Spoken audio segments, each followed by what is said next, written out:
क्योंकि ये दो सवाल बिल्कुल जरूरी था। पहला तो ये कि परिवारवाद है नहीं कि इनका ये जो जवाब है इससे आप कितना संतुष्ट हैं, कमेंट में जरूर बताएं। और दूसरी बात है विवेक ठाकुर, तो विवेक ठाकुर के बारे में बताएं कि दोस्तों, तो आज मैं आया हूँ नवादा जिला के मुख्य जो प्रवक्ता हैं, जिनका नाम है, क्या नाम है सर आपका? कुंदन कुमार प्रभाकर, जिला प्रवक्ता भाजपा नवादा, है ना। तो बात यही करना है, दो मुद्दा के साथ हम आए हैं। पहला मुद्दा पर हम आ जाते हैं डायरेक्ट। एक तरफ नरेंद्र मोदी जी परिवारवाद का विरोध करते हैं और एक तरफ अभी जो है जमुई जिला में आज ही आकर के चिराग पासवान के बहनोई का प्रचार करते हैं। तो आप इसको कैसे देखते हैं? यह जो मुद्दा है वह मात्र एक लोगों को, विरोधी को एक मुद्दा बनाकर एनडीए गठबंधन के मजबूत घटक के नेता माननीय चिराग पासवान जी पर एक प्रोपगंडा है। अब कहिए कि प्रोपगंडा किस रूप में? जब आप कहते हैं कि परिवारवाद की पार्टी है, तो परिवारवाद की पार्टी का अर्थ क्या हुआ?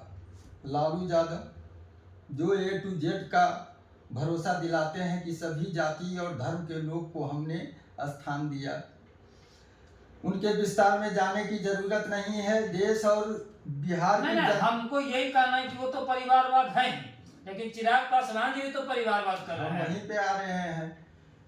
परिवारवाद और परिवार की पार्टी दोनों में फर्क है। एक पार्टी ही परिवार का होता है और उसमें सारे लोग जो होते हैं, जनप्रतिनिधि, मुख्य पार्टी पदाधिकारी हों या उनके मुख्य विधायक हों या उनके सांसद हों, जहां से आसान उनके विचारधारा वाले जो जनमत होते हैं, वहां वो सिर्फ जो मानते हैं और अपने परिवार के लोगों को ही वहां से जिताकर लाते हैं। अब रह गई बात चिराग पासवान जी की, तो आपको ये मालूम होनी चाहिए कि कितनी मिन्नत के बाद भी उन्होंने अपने चाचा को, अपने भाई को, अपने चचेरे भाई को उन्होंने किसी सूरत पर उन्होंने फिर से टिकट देने के लिए नकार दिया। यहाँ से लेकर एनडीए के बड़े बड़े लोग दिल्ली तक सारे लोग ये प्रयास किए कि दोनों मिल जाएं, फिर से पार्टी एक हो जाए और फिर से इनका परिवार जिस प्रकार रामविलास जी लेकर चलते थे वो उसी तरह लेकर चले, ताकि आपस में जो पारिवारिक विवाद है वो खत्म हो जाए और हमारे जो विचारधारा, एनडीए विचारधारा के जो जनमत है उसको मुश्किल का सामना न करना पड़े, इसलिए। लेकिन आपने क्या देखा, सबने क्या देखा कि कुछ भी हो जाए, उन्होंने उनके व्यक्ति, वो जानते हैं कि वो कभी सांसद नहीं थे, बहनोई हो या जो हो, कोई सांसद नहीं थे, तो उनको ही दिया गया। अगर वो पूर्व में सांसद रहते और परिवार का हिस्सा होते, अगर वो दिया जाता तब परिवारवाद की बात आ सकती थी। लेकिन उन्होंने जीवन में पहली बार उनको वहाँ स्थान मिला है, तो ये मानिए कि परिवार के लिए नहीं, गुणवत्ता और विश्वास के लिए वहाँ मिला। जैसा कि आप जानते हैं कि जितने भी सांसद से सब छोड़कर चले गए, परिवारवाद तक आप जिसका नाम ले रहे हैं वो भी छोड़कर चले गए। तो अब तो सवाल आता है कि भरोसेमंद साथी चाहिए, चाहे वो परिवार का हो चाहे वो समाज का हो। तो इसलिए हम इन चीज़ों को नकारते हैं। ये परिवारवाद नहीं, ये विश्वासवाद है, जिसको माननीय चिराग पासवान जी ने एक बार फिर से मौका दिया है। परिवार के रिश्ते जैसी बात तो होती ही है। ये बताइए कि उनका जो बहनोई है वो जमुई जिला के हैं या कोई और जिला के हैं? देखिए, हम चुनाव कैंपेनियन में उलझे हुए हैं, हम उनका डिटेल नहीं जान पाए हैं, इसलिए हम किसी तरह अज्ञानता में हम कोई बात नहीं कर सकते। तो ये बताया तो जा रहा है कि वो वहाँ के नहीं हैं और उनको टिकट दिया गया। तो ये तो संवैधानिक प्रक्रिया है। हमारे यहाँ भी हमारे स्थानीय नहीं हैं, संविधान के हैं। हमारे शीर्ष नेता भी स्थानीय नहीं है, तो कहीं और उनको प्रेम मिलता है। आप जानते हैं कि मोदी जी का परिवारवाद की बात करते हैं तो मोदी जी का परिवार पूरा देश है। हर घर, हर समाज, हर जाति और धर्म से ऊपर उठकर वह धरती पुत्र है और उनको सेवा करने का मौका हिंदुस्तान के जनमानस ने दी है। इसलिए परिवारवाद जैसी और बाहरी और स्थानीय जैसी कोई बात एनडीए में और हमारे देश में नहीं। आप ये नहीं मानते कि ये जो दे रहे हैं अपना बहनोई को टिकट दिए वो परिवारवाद नहीं? जी नहीं, बेशक कोई परिवारवाद नहीं है, वह विश्वासवाद है। तो वहाँ कोई और आदमी नहीं हो सकते थे क्या? उनके पार्टी में इतने सारे लोग थे, बहुत सारे लोग होंगे जो सही में विश्वास होगा। आज उनकी पार्टी बिखरती नजर आ रही है, ये भी हम देख रहे थे न्यूज। तो इस तरीके की ही बात से तो पार्टी बिखर रही है ना। गठबंधन के दौर में हर एक को त्याग करना पड़ता है और त्याग करने वाला ही सफल होता है। ये सांसारिक दुनिया में भी है और गठबंधन के दौर में भी है। इसलिए ऐसी कोई बात नहीं है। अब जितने मूल्य कार्यकर्ता हैं, नेता है संगठन में, सब कहेंगे कि हम ही चुनाव लड़ेंगे तो देश में 1106 सीट भी आ जाएगा तो भी ये संभव नहीं है। इसलिए ये एकदम सही फैसला है, अपने विश्वासी को ही टिकट देनी चाहिए। चलिए अब हम दूसरी मुद्दा पे आते हैं, क्योंकि वीडियो लंबी नहीं होनी चाहिए। अब मैं आता हूँ नवादा के, क्योंकि मैं नवादा जिला का हूँ। यहाँ जो है विवेक ठाकुर को टिकट मिला, जो विवेक ठाकुर जी यहाँ का नहीं है। तो इसको कैसे देखते हैं सर? क्योंकि लोगों का जो डिमांड रहा है, एक जहाँ मुद्दा बनाया गया है कि यहाँ का लोकल होना चाहिए और स्थानीय होना चाहिए, लेकिन विवेक ठाकुर तो स्थानीय नहीं है। और तो इस पर आप क्या कहें? देखिए, स्थानीय हम अभी कह चुके कि स्थानीय जैसी बात कोई हिंदुस्तान के राजनीति में होनी नहीं चाहिए और है भी नहीं। आप विवेक ठाकुर जी की बात करते हैं, वो 10 सालों से यहाँ पर पार्टी के लिए कार्यरत हैं और जहाँ भी कार्यक्रम उनको सौंपा जाता है प्रदेश से, वहाँ पर आकर वो करते हैं। हम 2 महीना चुनाव के जो हुआ उसके 2 महीना पहले हम लगातार उनके साथ हमने करीब 25-30 गांव का दौरा किया है और उन्होंने समय दिया है। लगातार 3 दिन आकर उन्होंने प्रवास कार्यक्रम को वो चलाया और हम लोग भी साथ रहे। अब एक चीज़ और जानकारी मैं आपके द्वारा दे देना चाहता हूं जो सभी को मालूम है कि वह एक ऐसे जनसेवक डॉक्टर सीपी ठाकुर जी के पुत्र हैं जिनका जीवन नवादा ही नहीं, प्रदेश ही नहीं, देश ही नहीं, वर्ल्ड में जिनके जीवन को उन्होंने आम जनमानस के लिए सुपुर्द कर दिया, स्वस्थ कर दिया।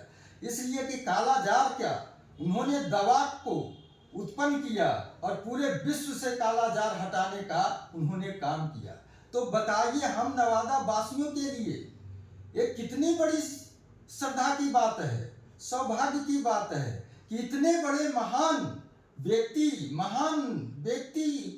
के पुत्र संतान हमारे सेवक बनने के लिए आए हैं। हम तो आपके द्वारा माननीय प्रधानमंत्री मोदी जी को धन्यवाद देते हैं कि आपने हम नवादा की जनता के अव्यवस्था को देखते हुए आप एक ऐसे सेवक दिए हैं जिनके परिवार पूर्व में नवादा में कई जगह शिविर लगाकर जीवन भर गांव-गांव जाकर उन्होंने आँख का इलाज किया, कालाजार का इलाज किया और वो भी फ्री। और उनके दवा से आज एक बहुत बड़ा जो रोग था जिसमें जानलेवा रोग था, कोरोना से भी ज़्यादा उस टाइम में था, उसको उन्होंने जड़ से खत्म करने का काम किया। और इसलिए हम लोग सौभाग्यशाली हैं नवादा की जनता कि ऐसे संतान को सेवक के रूप में यहाँ पर कार्य करने का अवसर दिया। लेकिन ये भी सवाल है सर कि पूरी नवादा जिला में आप जानते हैं कि बहुत बड़ी जनसंख्या वाला ये जगह रहा है। तो इतनी बड़ी जनसंख्या में कोई ऐसी कार्यकर्ता नहीं था बीजेपी में जो यहाँ से खड़ा हो सकता था, क्योंकि ये मुद्दा बहुत ज्यादा है कि स्थानीय यहाँ पूरा मतलब नवादा जिला में उनके जैसा कोई व्यक्ति नहीं है, तभी उनको टिकट मिला। यहाँ के जो लोग रहेंगे उनको जानकारी रहेगा, हर जगह के, हर ब्लॉक के, हर गांव के जानकारी रहेगा, लेकिन जो दूसरा जिला से आएंगे उनको कितना जानकारी होगा बताइए। देखिए, ये बहुत ही गंभीर मुद्दा है, लेकिन इस गंभीर मुद्दे पर अगर हम सहजता से अध्ययन करेंगे, चिंतन करेंगे, गहराई से मनन करेंगे तो आप खुद कहेंगे कि जो भी फैसला आज नरेंद्र मोदी जी ने किया है वह उचित फैसला जान पड़ता है। मैं आपके से ही पूछना चाहता हूँ, नवादा में कोई ऐसे जिला लेवल के लीडर हैं जो नवादा में बैठकर पीएमसीएच में या एम्स में एक आपातकाल रोगी के लिए वह बेड की व्यवस्था करा दें। एक नाम बताइए हमको जिला में किसी समाज के लीडर को। किसी में क्षमता नहीं है जो नवादा में बैठकर कोई मरणासन्न व्यक्ति हो और वह गरीब व्यक्ति हो, उसका एक ही आदमी है घर में कमाने वाला, वो कैंसर मान लिया जाए, भगवान ना करे, वो कैंसर जैसा सात रोग से पीड़ित हो और उसको वहां मिल नहीं रहा बेड दोनों जगह, तो कोई ऐसा नेतृत्व नवादा में हमको बताइए जो एक कॉल करके उस गरीब की जान को कुछ समय तक बचाने का काम करे। हकीकत है, ये जनता भी जानती है और मैं मुक्त कंठ से सर्वत्र कह रहा हूं कि किसी में क्षमता नहीं है तो बताइए। तो विवेक ठाकुर जी करेंगे क्या ये सब काम? हम तो आपको बता दिए कि उनके परिवार से कालाजार से विश्व से रोग उन्मूलन कर दिया, और ये तो एक जिला की बात है, एक लोकसभा की बात है, तो इन पे भरोसा करना चाहिए। बहुत कम समय में इन्होंने कुछ ऐसे कार्य किए हैं, रेलवे में कुछ गाड़ियां रुकवाने का, यहाँ पर जो है ओवर ब्रिज का, उन सबका वर्तमान सांसद और ये जो है प्रत्याशी, इन दोनों का सामंजस्य है और दोनों का सामान्य रूप से जब प्रयास हुआ तो सफल हुआ। इसलिए अंदर बाहर जैसी कोई बात नहीं है, यह उचित फैसला है और ये फैसला उचित इसलिए है कि आने वाले दिन में अब उनके कार्य से यह चीज देखने को मिलेगा। चलिए, तो बहुत बहुत धन्यवाद हम इनको देना चाहेंगे, क्योंकि आज जो टाइम निकाले हैं, चुनावी माहौल चल रहा है, बिल्कुल इधर उधर रहते हैं और 3-4 दिन से प्रयास कर रहे थे कि अपना टाइम दे, क्योंकि ये 2 सवाल बिल्कुल जरूरी था। पहला तो ये कि परिवारवाद है नहीं कि इनका ये जो जवाब है इससे आप कितना संतुष्ट हैं, कमेंट में जरूर बताएं। और दूसरी बात है विवेक ठाकुर, तो विवेक ठाकुर के बारे में बताएं, क्योंकि पिताजी पूरा वर्ल्ड के लिए काम किए हैं, पूरा बिहार के लिए, भारत के नाम रोशन किए हैं और उनके वजह से लाखों करोड़ों की जिंदगी बची हुई है। तो विवेक ठाकुर जी भी हो सकता है कि नवादा में बहुत अच्छा काम किए और श्री नरेंद्र मोदी जी का जो निर्णय रहा है इसके लिए ये बहुत आभार व्यक्त किए कि वो बहुत अच्छा काम किए हैं कि इतने बढ़िया पढ़े लिखे और ईमानदार व्यक्ति को यहाँ से मौका मिला है। तो बहुत बहुत धन्यवाद आपका। जी, आपको भी धन्यवाद। ठीक।